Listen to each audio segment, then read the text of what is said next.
वालेकुम भाई। गंदम में पानी लगो पहला, दूसरा पानी लग रहा है यूँ दे है। दुनिया ने लगा दियो है और हम दूसरा पानी लगा रहा अभी। सबन ने लगा दिया पानी और हम जो है ना पानी अभी हमने शुरू करो पानी लगाना।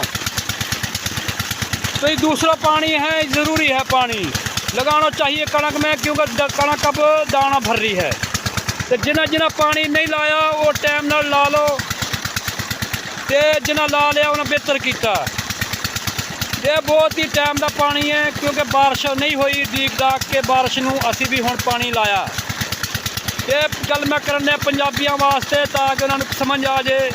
मेवाती च की तो समझ नहीं सी आनी, इस वास्ते पीटर असी चला छड़िया अज ते पानी लगन दिया जनाब। तो यह जनाब वीडियो शाम तक तुहाडे तक पहुँच जाएगी। जिस तरह पहुँचे वीडियो अगे भी शेयर करया करो। टिकटॉक ते फॉलोवर बहुत घट ने, उत्थे भी यार कोई 10,000 फॉलोवर करो, मेहरबानी तुहाडी। ते अपनी दुआवां च याद रखियो।